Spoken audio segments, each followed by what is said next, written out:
As I said, it's going to be a pretty informal, organic kind of conversation. It's more for Adam, Alice, and Jordan to present their work, and we're going to brainstorm some ideas based also on some of the main themes and questions on the conference. So what is queer television? Can television be queer? And a little bit kind of building on what Lynn Joyrich said in the roundtable at the beginning of the conference, also how can alternative platforms like web series and digital platforms offer new possibilities, and in terms of formats, style, genres of queer representation, and also in a way to escape some of the problems of the financialization of televisual models such as cable television as well as Netflix. So, and we're gonna move from there. I don't know which one of you wants to start, but I can maybe introduce you through your bios, and if it's okay that I translate it in English because I don't want to butcher the French pronunciation. No problem. Okay, so Adam Wander has over 10 years of experience working as a development producer in the television industry. In this time, he has helped to bring 4 series to air. His credits include series creator and story producers of Mystery at the National Parks, the highest rated new series on Travel Channel in 2015, as well as development credits for true crime series, Fatal Vows and Strangers in the Home. He also boasts comedy writing credits for Discovery Channel's Wheels That Fail and Revved Up. Most recently, he was the co-creator, co-producer, co-director, written, and co-star in the CBC comedy series The Milanders, which we're going to be discussing today. Alice Bédard, graduate in feature film writing at the INIS class of 2016-2017. She has been working for over a decade as a screenwriter and a director. She has produced, written, and directed more than 15 short films and 4 feature film scripts. She has been collaborating with Kino Montréal since 2017, and with their support, she has directed 5 short films to date. Her work encompasses a wide range and variety of styles and genres, from horror to romance to fantasy, and she presents an original approach to each subject that she encounters and uses. Jordan Hall, who's here with us through Skype, award-winning playwright and screenwriter whose work focuses on climate change, the exploration of genre, and the development of the fully realized female protagonist. Her work has been dubbed stellar, insightful by Plan Magazine, thoughtful by CBC Radio, and vivid, memorable by Now.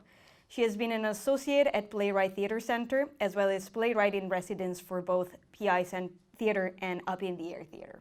Her work has been supported by grants from both the British Columbia Arts Council and the Canada Council for the Arts. Her first full-length play, Kayak, won Samuel French Canadian Playwrights Competition and has been produced to critical acclaim across North America. Subsequent plays include How to Survive an Apocalypse, A Brief History of Human Extinction, and The Cupertino Effect, forthcoming, with support from the BCAC. As a screenwriter, Jordan co-created Carmilla, the series, which we're going to be discussing today, for Smoke Bomb Entertainment, and was Carmilla's lead writer for 3 seasons and the subsequent movie. She is a winner of the Crazy 8 Short Film Production Competition and is a 2019 recipient of a Chorus Writers Apprentice Fellowship at Banff. She teaches screenwriting at Capilano University. And again, I don't know which one of you wants to go first to just like present your work and maybe spend a little word to say how do you think it fits into this like larger theme of like what is queer, what is television? Can we see the clip? Yeah. Okay, do you want to start with your teaser? Yeah, okay. Okay, then following from Tara's presentation, which kind of blends in well with what Alice is going to present, we're going to watch the teaser for Trans.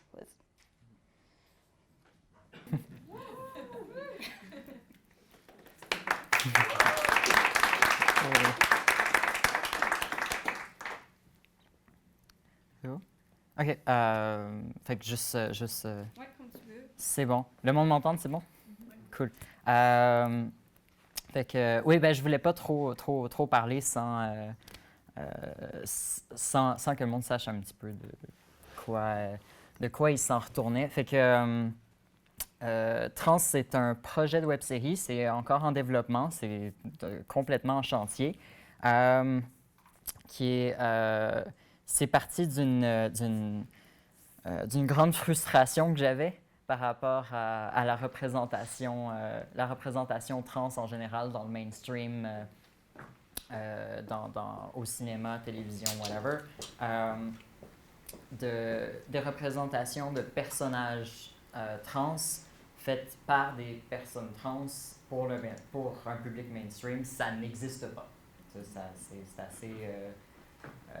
bon, c'était...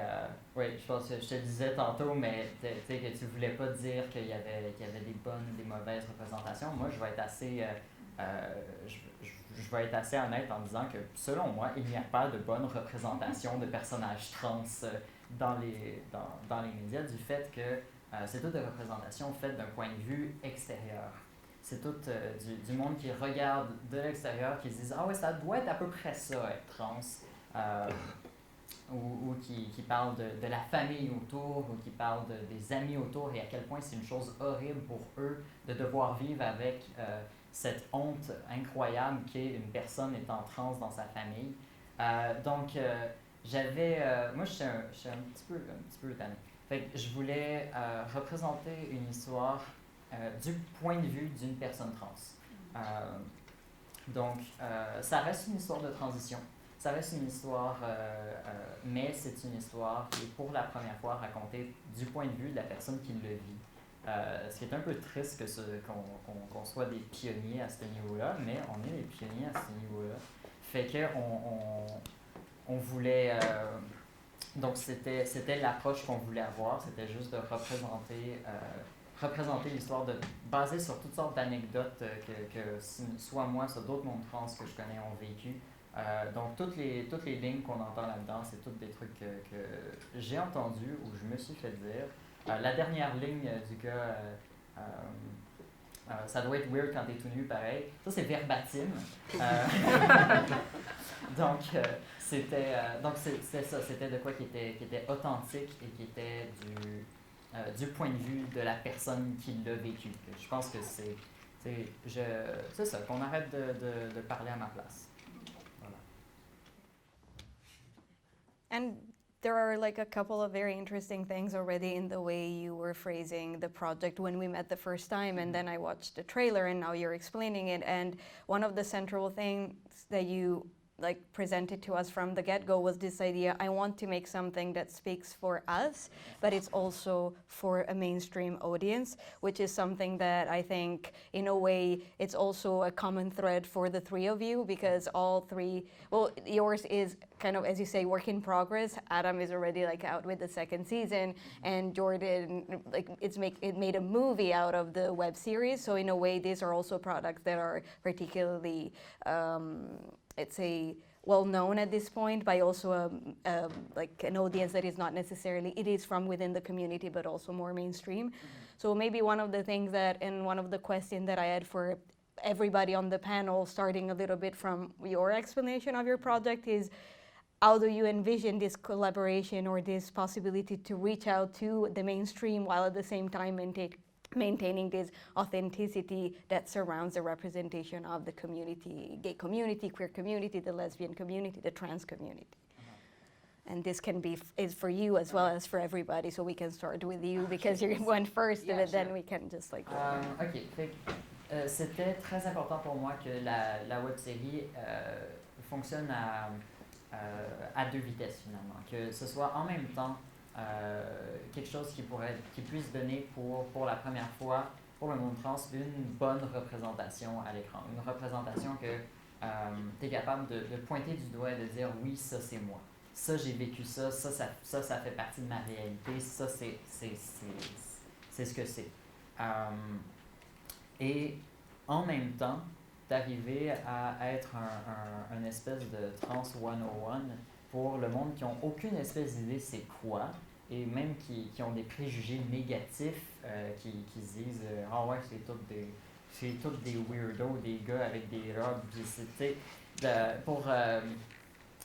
Pour Jean-Luc qui vient de Saint-Lin, d'être capable de lui donner quelque chose qui est capable qui est capable de reconnaître et qui est capable de comprendre. Donc, l'approche que j'avais, c'était donc de partir du fait que c'était très authentique, mais aussi d'arriver à exprimer ça dans des situations qui sont assez universelles. Donc, une mauvaise date dans un restaurant, c'est pas mal arrivé à tout le monde. Donc, c'était juste cette fois-ci, de le représenter avec la petite twist de qu'est-ce que c'est d'avoir une date dans un restaurant. Et en plus de ça, t'es trans. Donc, c'était pas mal l'approche que j'avais pour la série. Mais en plus de ça, je m'arrange pour que même les gens qui sont au départ d'accord avec le gars dans la scène, eux autres, leur première interrogation, c'est « OK, est-ce que la fille en avant de moi, elle a un pénis ou pas? » Puis point, c'est ça la base de sa conversation, que la personne qui est en accord avec le gars au début, que rendu à la fin de la scène, ils comprennent pourquoi est-ce que la fille serait inconfortable par rapport à ça, pourquoi est-ce que ça la mettrait mal à l'aise et tout ça. Donc, essentiellement, j'y vais avec je les prends au lasso, puis tranquillement, je les ramène vers où est-ce que je veux les amener. Mais bon, voilà, c'était mon approche. And you have anything to... About queer, like, producing queer content for larger audiences? Well, I mean, I think television right now is going through a very disruptive phase. Like, just as someone that comes from more of a mainstream background, working with American cable channels, the way that shows are getting financed and where people are accessing them and watching them is like really shifted. And I think, I think that the future of queer television, I think that there may be some shows that emerge that have a very wide audience, and there may be some that have a very niche audience, but I think people are really just producing what they want to produce and not really, I mean, you do have to have some thought of who's going to pay for it and where it's going to be seen, but I think, things are not being produced, like there's a lot more niche kind of audience stuff going on. So, I mean, there's, I guess, examples of queer themes in, some of the big breakout shows on Netflix and stuff, but, I don't know to what extent there are actual queer writers and producers behind those characters. I don't know. The one show that I can think of is Sense8 on Netflix, which obviously the Wachowski siblings produced and directed and wrote. So it's definitely happening. But yeah, in Canada we have an LGBT network. I can't even remember what it's called, like Pride Vision or something. Also Out TV. That's what it's called, Out TV. But I mean, I haven't met with them in a couple of years, but I had a friend that met with them maybe a year ago, and he was like, if you have a character that looks like Brad Pitt, then we're interested. So that was sort of, I mean, that's where cable is, it's not anywhere innovative. And in relation to like the rationale behind the Mylanders, for example? So the Mylanders, yeah, basically, me and co-creator and executive producer Loy Braun both have been working in sort of factual, mainstream cable kind of milieu for 10 years or more, and we just thought it would be fun to kind of make a project about ourselves as kind of an experiment. And it was like actually getting it funded. I mean, it was just pretty shocking that we were able to make a show about ourselves. It was pretty funny. Yeah, we got a little bit of money. It's like producing anything in Canada, you really have to cobble together a lot of different things to make something. Tax credits, the Anglo minority incentive, from which actually, like, it's such a, you know, deficit to be a English producer in Quebec that they have like Anglo minority incentives to like help you finance your projects, because there's not a lot being made here in English. We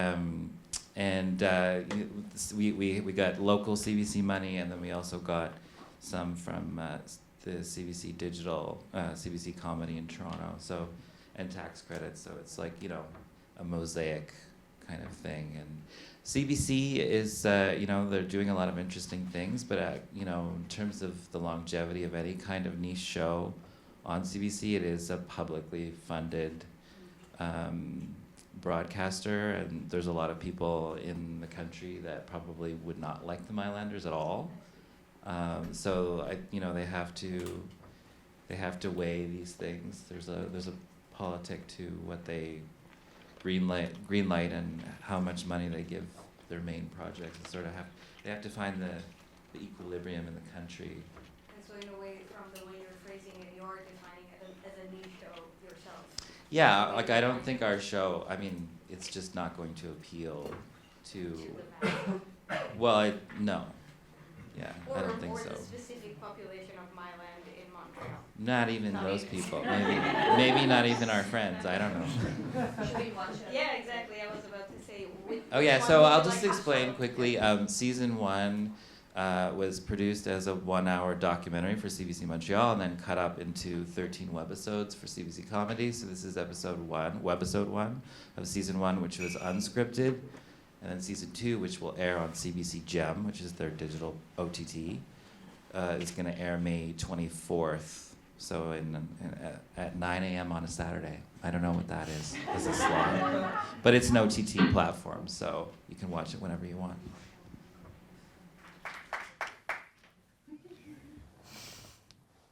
Okay. So maybe we can like circle back after like hearing from Jordan as well, and just like brainstorm more ideas. But also another thread that is kind of common in the 3 products that you're presenting to us is also comedy. Like you're trying to look at certain issues through the lens of comedy in a way maybe to also escape from a form of like discomfort at times, so as a way to also portray certain elements to an audience and make them like identify with the issues through the comedy lens. And the same thing goes with Carmilla as well, who is just like, which is using this device to in a way frame this idea that it's a bit stereotypical too of the vampire lesbian who has been like which is a trope that has been negatively portrayed in the history of film, unfortunately, multiple times, and web series is like giving us a different take on it. So if you would like to explain a little bit the idea behind the web series and maybe the movie as well, and we can watch some of the clips that you have provided. Absolutely. I think, just going briefly back to the last question, Carmilla was definitely a project that was calculated to have, in some ways, as broad an appeal as it could. Because as much as, I want to second what Adam is saying, that right now, the whole discussion about identity and creation in television is about whether or not niche projects, which we seem to be gravitating towards, can sustain themselves. But for all of that sort of question, none of us wants a smaller audience, right? Like, we very much want to appeal to our sort of core base of fans who are going to champion us, and then we want to reach out. So Carmilla, I think, especially Steph Joaquin, who's one of the co-creators, who was very much the person who proposed the property to me for adaptation, had an idea very much of the community online that could be leveraged, and we were looking to reach as much of that as possible.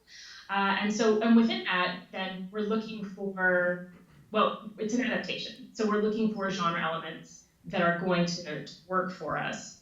And in particular, around the comedy, that very much in the pitch came out of reading the source material, Sheridan Le Fanu's novel, and sort of fixing on exactly what you were talking about. This sort of, for me, it read like that sort of 1950s pulp hysteria about lesbians are coming for your daughters, but in reality it was 1870s Gothic hysteria about lesbians coming for your daughters. So the project, in terms of both the series and the copy, became very much this attempt to intervene where I'm sure everybody in writing knows that idea. You're going to make one change in the world and see what happens. One change that I thought I really wanted to make as an intervention with this project of let's take the categories of monstrous and lesbian and separate them and see what that does to the world. Also, just as a writer, I find it's much easier to talk about anything if you're willing to acknowledge that it's silly in many, many ways. And the whole story of Carmilla in the novel is, especially to genre-savvy eyes, it becomes very silly very quickly because you have this narrator who's sort of unwilling to recognize what we would see as clear signs of vampirism. So yeah, with that in mind, maybe we can watch this clip, which is about midway through the first season, as Laura's definitely figuring out there's something weird about her roommate. Right, and so for those of you who are not familiar with the web series, the story is that it's like about a college student whose roommate goes missing, and then another roommate comes in, and weird, strange elements starts piling up, and she starts realizing that maybe her roommate is a vampire, and so what becomes a sort of opposition narrative becomes also a sort of romantic narrative later on in the web series.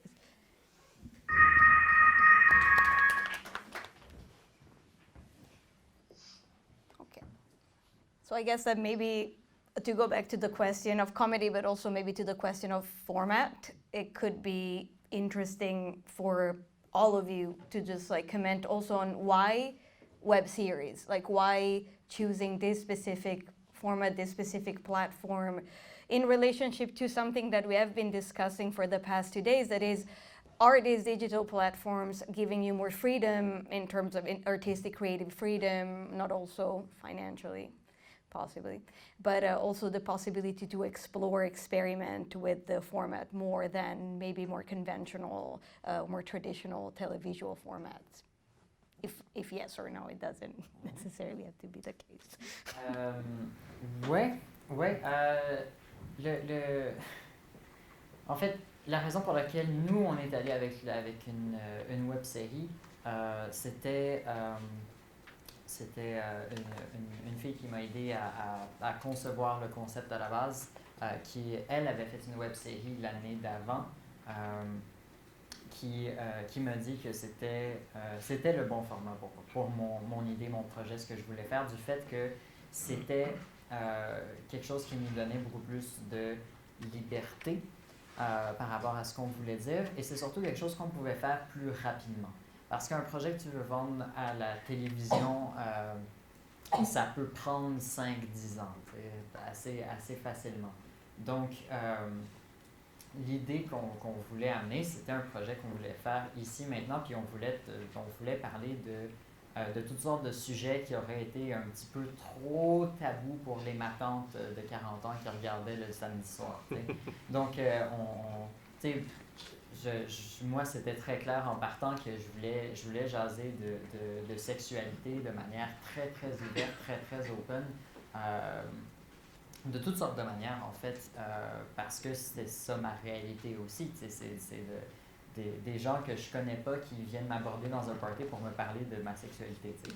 Fait que ça, ce que je trouve absolument hilarant, puis que j'ai le goût de montrer, puis de pointer du doigt à l'écran. Donc, c'était de quoi que je pouvais faire beaucoup plus facilement dans un format qui était en ligne. Mais ça, c'est vraiment juste par rapport aux producteurs et par rapport aux distributeurs. C'est ce qui, eux autres, les rassure. Parce que moi, en tant que créatrice, je pense que c'était Jordan qui disait que we never want a smaller audience. Moi, si je pouvais avoir trans sur la télévision publique nationale puis jaser de pénis sur des gros speakers. Moi, je trouverais ça hilarant, puis ça me ferait vraiment plaisir. Mais je suis juste... mais c'est ça, c'est la réalité de la télévision publique québécoise, c'est qu'on essaie toujours de ne pas trop énerver, de ne pas trop déranger et de montrer des représentations de personnages. Les représentations de personnages LGBT sont tous très... sont celles de Fabienne Larouche et des producteurs et des distributeurs. T'sais. C'est parce que c'est ça qui voilà.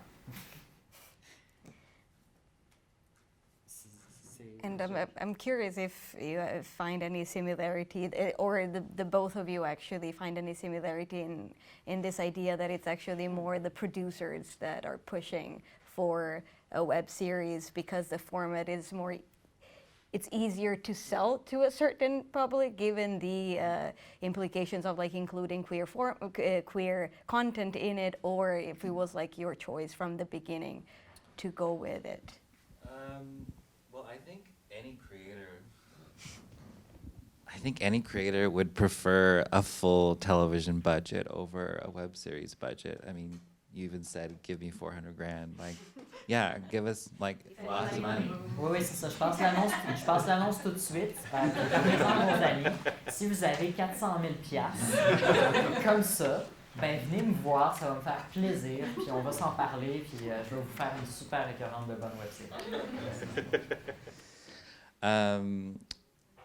So, but there's a lot that you can do on the web because it is lower budget. You do have more creative control. Whoever's financing it usually doesn't get as involved as much if there's less money. So it is a place where you can experiment with formats and styles of storytelling that would not necessarily work in a conventional way. I think that, there's definitely a huge opportunity for different types of stories and different types of formats, given that this platform that we all have. But I think, we're still producing from a bit of an archaic production model. We're producing from the way that films have always been produced in the way that television series, there's this sort of hierarchical production sort of architecture behind the project. And I think that, given that the queer identity is sort of at the apex of sort of identity discourse, intellectual discourse, that we need to have a production model that has matured and matches it. And so I think in the future, queer stories will be told in a much different way, from behind the camera, in terms of how we're organizing, the storytellers, the writers, the producers, the directors, and all that. I think that that there could be a real powerful new wave of queer storytelling online. But I think there has to be this catching up with the identity so that they match up. And I think it will be really interesting to see what those look like and who it reaches. We don't know. It's an experiment. Nice. So matching the experimentation with the format with the experimentation with the production forms, possibly. Yes. As well. Yeah. It's like the chain of title. When the chain of title is super important, and it's like it's in a queer sort of theoretical way of producing. It wouldn't be a chain of title. It would be like a circle of title, right, or a sphere of title. It wouldn't be a chain from like executive producer down to production assistant. Right. That's not how it would appear.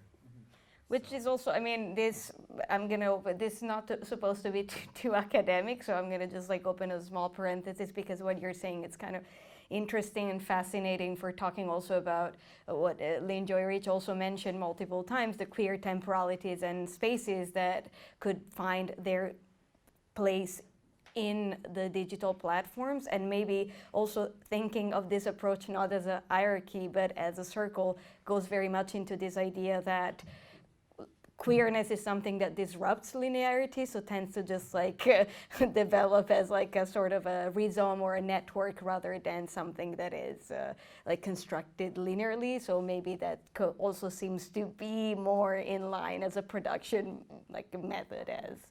But again, maybe. I mean, the whole concept of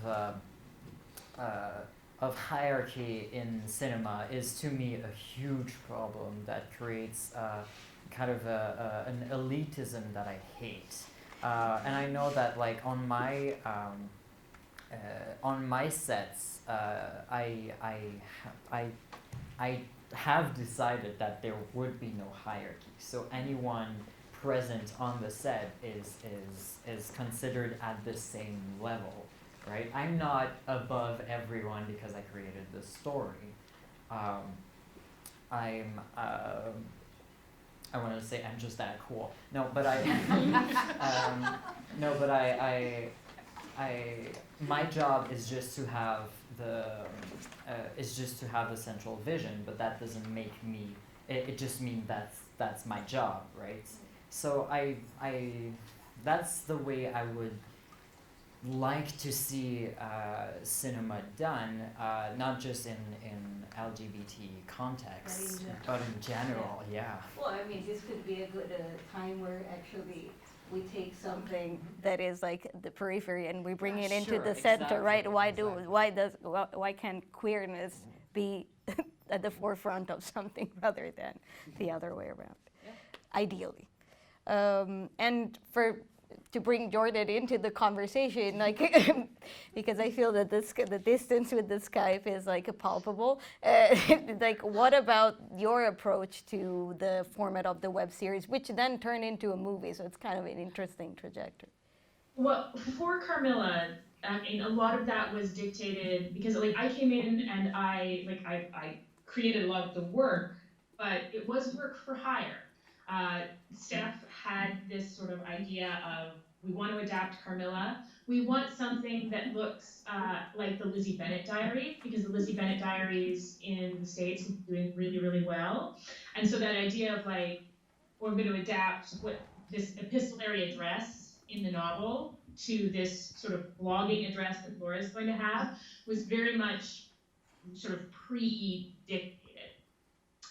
In terms of the web series as a space for experimentation, I think there is a lot of exciting potential, but I think, and I think Alison was making this point as well, if my French is serving me adequately, that some of that is actually, like, that experimentation is made possible within the current model by the fact that the lower price tag on the web series lowers the risk in doing something that is perceived as experimental, because you're not laying down the millions of dollars that you would on a television series. You can do a smaller experiment.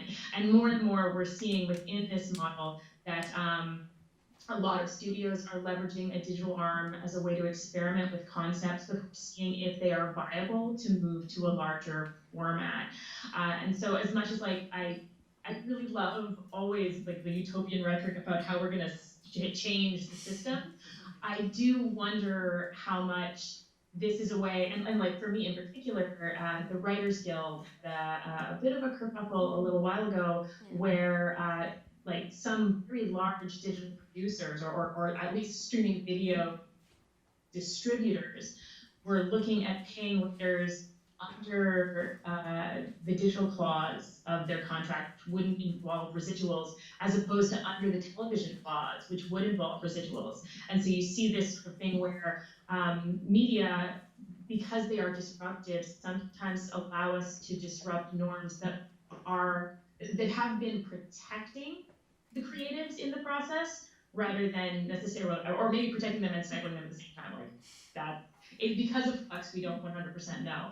But I do wonder to what extent we're sort of creating a different ecosystem that's still essentially serving the same machine, and how we disrupt like in particular the flows of control around the money that could change that for us. Right.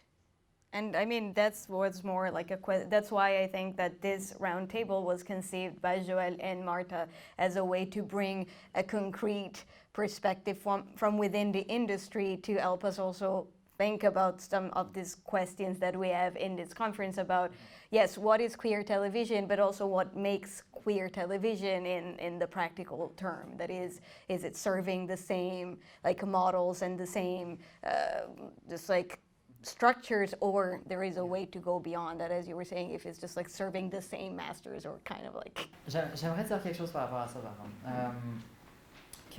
En ce moment, on parle beaucoup en termes extrêmement idéalistes du fait que est-ce qu'on peut amener une bonne représentation, est-ce qu'on peut réussir à amener des projets intéressants et tout ça, puis est-ce que les producteurs sont prêts à recevoir ce genre de projet-là.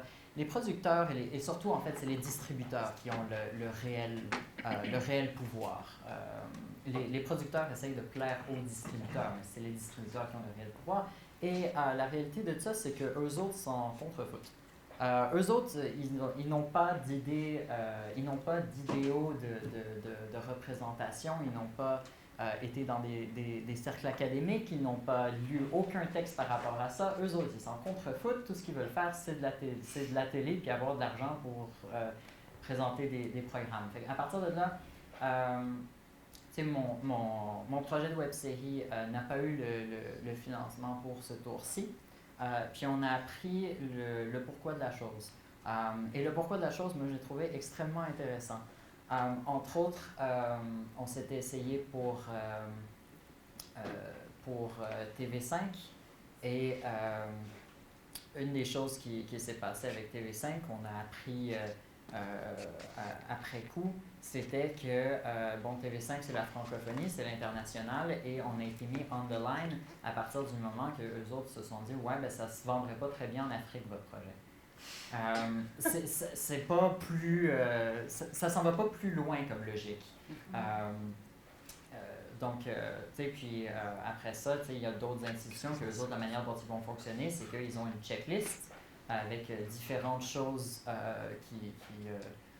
qui descendent de haut en bas. Donc, la première affaire qui ne rentre pas dans leur checklist, ils passent au projet suivant. Donc, mon projet n'a même jamais été lu.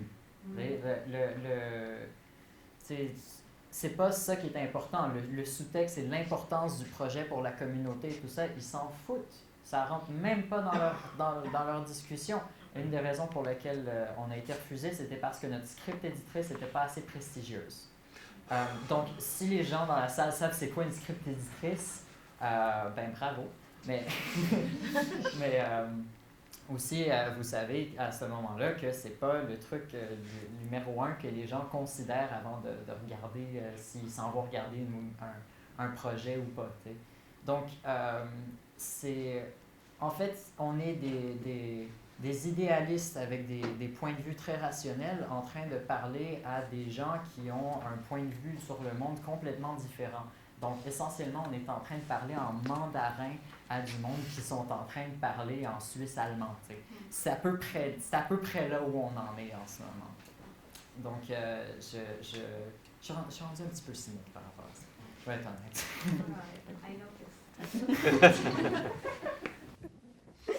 Well, it's until we have time until 1. Then maybe I would say it would be nice to open the floor for some questions so that I can just like retreat and do nothing for the rest of the roundtable. So if some... Thanks so much. So my question is again about the form of the web series. One, maybe first we could question maybe the idea of the term television. Do you call it television still? Because we invited you to be part of this, but maybe for you this is not television, and or maybe this does not matter anymore. But the question also is we saw very different forms. Maybe one, Alice, more cinematographic. The Marylanders much more based on a indie style. And Carmilla much more based on the web format of, as you mentioned, other examples the idea of talking to, like, the YouTuber who talks to the screen, as we already seen in other examples. So could you tell more about these forms? Do you consider these forms as apt to transmit queer content? Do you think that this form could be queer themselves?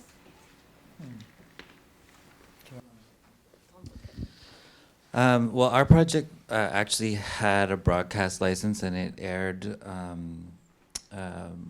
regionally and nationally in Canada on CBC, and then it also appears in a segmented form online.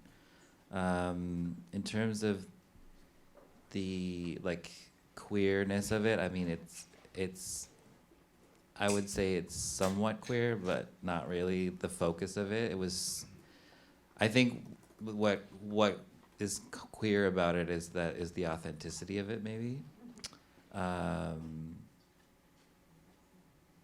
But in terms of television, being able to deliver truly integral queer content, I don't think that it can, based on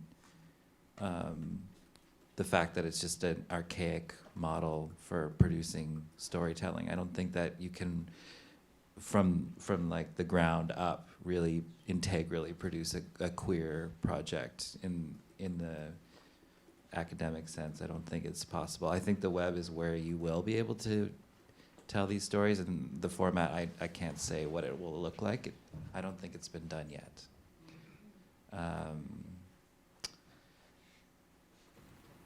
What would be the queerest format for you? For you three. Use your imagination. No, I'm asking you. For the three of you, yeah. I mean. Well, I think if you just think about how polyamory works and how the rules of engagement work in the S&M community, these would be analogs for how you would produce a queer project. It is like a sort of organism. It is not a pyramid, and so it's a lot of voices that are negotiating each other in this kind of fluid way. I definitely have ideas of how that would work, but I mean that's like a whole other thing. So. I have an answer for that. Any format can be the perfect queer format if I'm involved. Thank you.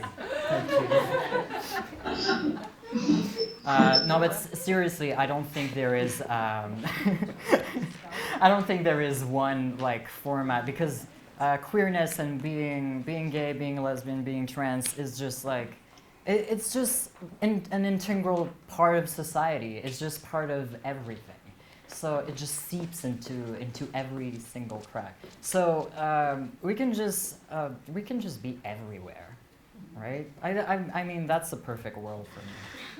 And in terms of broad content that appeals to everybody, we're competing against cat videos at this point. You know, if you want to get a wide audience, you just shoot little videos of cats, and you'll get everybody. And then there's also algorithms that are trying to figure out what will appeal to the broadest base.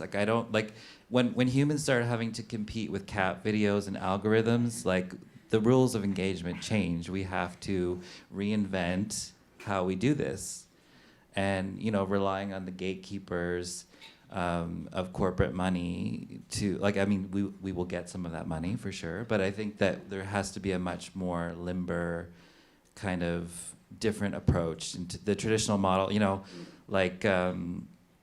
Look at taxi drivers. They've been massively disrupted by Uber, and that's only going to increase in terms of producing content. So we have to reorganize ourselves in a smart way and think about what we're doing, because I think if we just keep doing the same thing and start trying to knock on the same doors and building it the same way, it's just not going to work out for people. Yeah, in terms of format choices for Carmilla, I mean, I wasn't thinking of it so much as something that was specifically queer, so much as it was something that was centering a protagonist who was going to be lesbian, and that was where that was working out. Because you would want to center any protagonist, and giving Laura that exact same agency and depth, at least to the best of my ability, was how that format was going to work. I do find myself questioning, because I mean, I think there's this way in which queer theory positions itself very much like in a Marxist sort of space, and I don't necessarily know that that's like a limitation to your identity. So sometimes we're speaking in these sort of utopian contexts, and I think there are definitely ways for queer identity to construct itself, and when we see constructing itself within the existing systems that can be subversive at the very least, and certainly practical on the ground, because we don't necessarily get to entirely re-envision the system we're in while we're trying to operate within it. So I don't really have an answer to that dichotomy. I just sort of have questions about how both of those tendencies, both in theory and practice, may emerge. So maybe we have time for one last question. Merci, ça va être une question plus spécifiquement pour Alice. Tu as évoqué, quand tu as décrit le projet, que c'était un peu à contre-cœur que le sujet se portait sur la transition. Et je crois comprendre que dans la communauté trans, donc, on est un peu, pas écœuré. C'est sûr que c'est nécessaire de parler de cette chose-là parce que c'est encore tellement mystérieux. Donc, comme tu disais, c'est Trans 101. J'ai un ami proche qui se définit comme un homme trans qui me disait qu'en fait, la majorité, je ne sais pas si c'est sa perception à lui, je serais curieux de t'entendre là-dessus, mais que la majorité des personnes trans ont fait le deuil du processus de transition, sont pris quelque part dans le milieu, ne pourront jamais le faire complètement. Dans son cas, il prend le Lupron pour des raisons médicales et il ne pourra jamais faire d'hormonothérapie complète pour faire une transition. C'est extrêmement difficile. C'est pour ça que c'est important de vulgariser ou d'expliquer ce processus-là, mais la plupart des personnes trans, selon lui, ne sont pas représentées parce qu'on focus strictement sur la transition. On oublie, c'est quoi la vie d'une personne trans qui doit gérer le fait qu'elle fait le deuil de cette transition-là ou qu'elle est prise entre les deux. Lui a fini par s'identifier aussi à la réalité queer, ce que certaines trans vont rejeter comme identité assez fortement. En fait. Donc, j'aimerais savoir pourquoi tu as fait cette décision-là. Je comprends à peu près déjà pourquoi, mais qu'est-ce que tu penses de cette réalité-là, en fait? En fait, je pense qu'il y a dans la manière dont j'ai décidé d'aborder le sujet dans ma web-série, je voulais pas rentrer dans le concept de oui, je parle de transition, mais non, je ne parle pas immédiatement de transition médicale. Je parle surtout du concept de transition, surtout dans les... Moi, j'ai 3 saisons en tête. Hein. Mais, donc, mais dans la première saison, surtout, on va parler de transition sociale. Et donc, de qu'est-ce que c'est de devenir du jour au lendemain une bébête weird aux yeux du monde. Donc, c'était ça dont je voulais parler.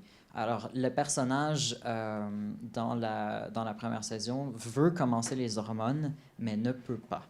Elle a des problèmes de santé qui l'en empêchent. Et donc, ça, c'était important pour moi de mentionner le fait que les personnes trans sont tout aussi trans, peu importe si elles prennent des hormones ou pas. Là, peu importe si elles décident de se féminiser plus ou moins, que je sais qu'il y a un grand débat rempli de questionnements dans la communauté trans. Mais de la même manière qu'on ne peut pas vraiment quantifier à quel point tu es gay, tu ne peux pas vraiment quantifier à quel point tu es trans. C'est un petit peu comme... C'est comment tu t'affirmes, c'est qui tu es. Donc, oui, je parle de transition, mais je le fais d'une manière qui me rend confortable.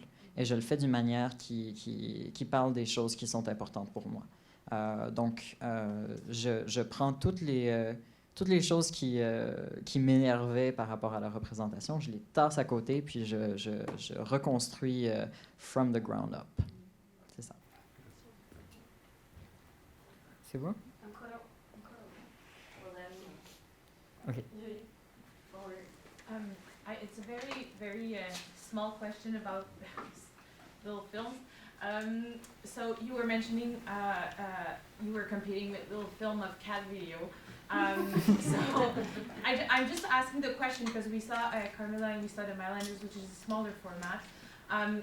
And Alice, tu parlais you were talking about taboo subject. Taboo subject seems to go to the short format with web series.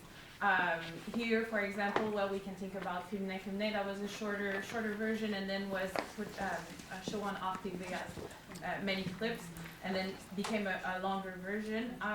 And we could also think about Reine here, which is a web series about Black community, which seems to be another taboo in Quebec culture for some reason.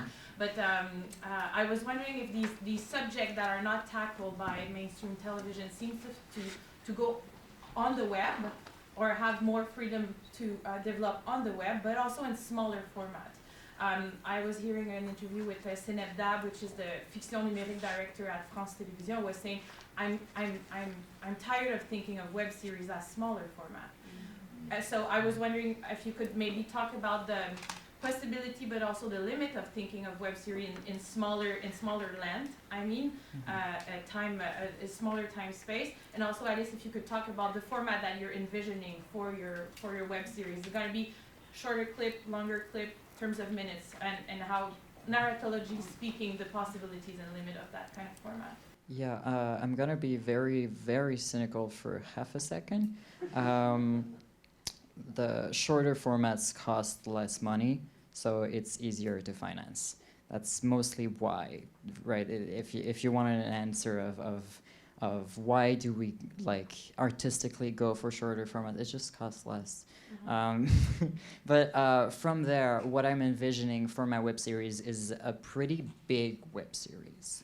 Because I always like to get bigger, you know, and so for me it's 10 episodes for every season and 10 to 15 minutes for every episode. So it's basically feature length for every season, and that's how I envision. It was for me. It was always an episodic format. Like I wanted to every episode to tackle one subject, but I want to go as far as the format can go, basically.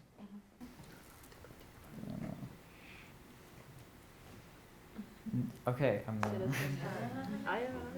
Just like one more question. Lynn, you had a question? I do kind of have a question and comment, but I'm also happy to, if you guys want to start. Martha just signaled that. No, we have time. I mean, we have. Okay. Yeah, So in a way, my question sort of follows on what Martha had asked about television. And do you call it television? And I guess I want to kind of continue that because for me, at least as a television studies scholar, so maybe I want to hold on to that term because I get a job out of it. You know?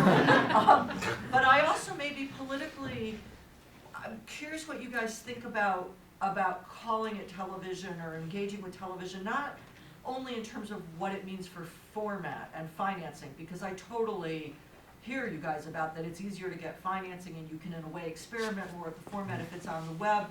For me personally, I always still want to insist that that's television, or at least part of the televisual, partially because I feel like we shouldn't cede that term only to the mainstream, that there's something politically important about saying, yeah, this is television, and these things happen on television. Television is not only what the big corporations produce, television is also what other people produce. So that it's not, you know, even if it's finance difference or format difference, do you see any value in labeling it as television and trying to kind of say TV is more than what you know the mainstream defines TV as being? Or am I like utopian and holding on to an old term? Am I just Jordan. Yeah, in some ways I have a question about that as to like what we gain from calling it television or not calling it television, because that's to me, like, I mean, clearly it's an audio-visual storytelling format, and we're pulling, like for me with Carmilla, I'm pulling certain certain artistic features from television, right? Like I'm taking the act out that used to conform to the commercial break and using it to bridge the jump between episodes so that eyeballs come back to me. So those things are happening, but I think the part of me that still does tiny academic things always wonders about when we're like, why does this territory have to belong within this other rubric? Especially when there's a lot of flux in how it's being monetized and ways in which it might be looking to other types of meaning making. Like in particular, that idea of what it means when you're not just competing for people not switching channels between the break, but what it means when you're trying to make sure that people are interested enough that they don't just click away, because clicking away is now an endless possibility. So yeah, maybe that's the thing that I want to do right now, is to be like, beyond the sense that television has prestige, which is a pretty new idea anyway, what does it gain us to put the web series and the digital platform and the streaming into the television box?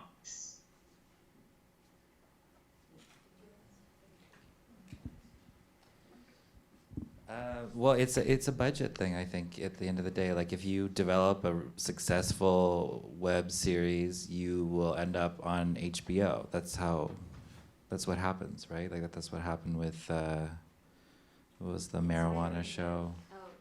The weed, not weeds, High Maintenance. Yeah, it started, yeah, and also Broad City. You know, like, this is a place, but I don't know what the budgets are, like how big they get for web series. Maybe they do get huge. I don't think so. But I think the younger generation doesn't care if you say, oh, I'm on television. They're like, oh, whatever. Like, I don't even watch web series. I'm just on Instagram all day. Like, I don't even think that word means anything to anyone under 18 anymore on some level. So I don't know. Do you have a sense of your audience by the fact that it's on YouTube or other streaming platforms in which you can have comments?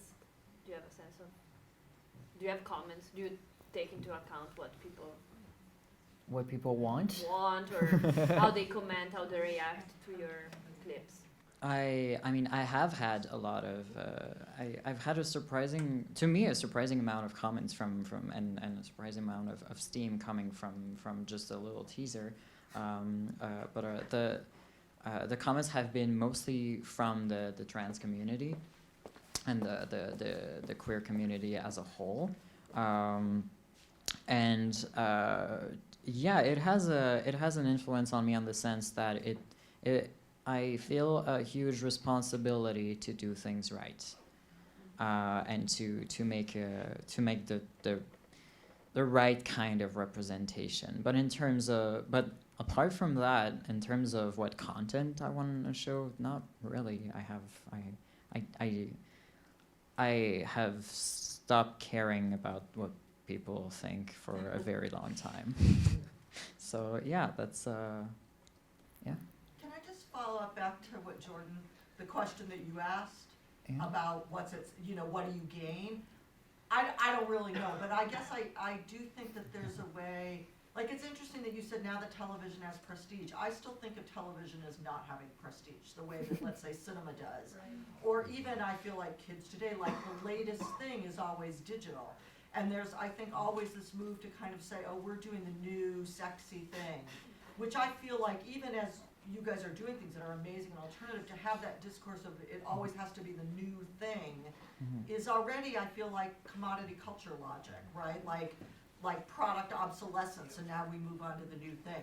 So partially, at least just for me, what I think can be gained in calling it still television, I mean, not disavowing it as web series, but saying that's part of, is to kind of say, look, like, there isn't just some old boring thing out there. We're not just going to give that up. Like, we should be making inroads on the web, obviously, and in cinema, obviously, but also in television, which part, I don't want to, like, seed that ground and just write it off as, like, that's the old hat, middle brow, boring, not what's happening today. Like, I think, I think trying to shift what it even means, for me at least, is valuable. I don't know if that was persuasive. Jordan, do you want to respond to that? Or? Well, I can definitely understand that. I think where we're headed is probably towards a collapsing of some of these boundaries. Yeah. Most of what we refer to as television these days, I was thinking even as I was talking, is really streaming now. Yeah. And it tames the shape of television. And I say this as somebody who, like, I love act outs. I will never feel really unhappy that commercials existed in the 60s and 70s because the act out is one of these like brilliant narrative turns that I love. But we don't necessarily need them anymore because we're not attracting attention in the same way. Like the needs of the genre, at least in the ways that genres have conformed to the ways in which they're trying to grab audiences and attract money through audiences, those are all shifting right now because the intrinsic needs of streaming are different from what broadcast television used to be. And I don't think we need to necessarily feel precious about what we're calling that any more than I think like, Shakespeare needed to feel precious about whether or not he was conforming to Greek theater, right? Like the media is an evolution, and television will always be like television as it was in that sort of broadcast way. It's always going to be part of what that was because it's the historical groundwork. It's television was our like visual theater, or maybe our audio visual Roman orgy, who knows? But it's there. It's part of the thing. So we're not going to lose it even if we end up coming up with different terminology. Mm-hmm. Is that a good? Yeah. Okay.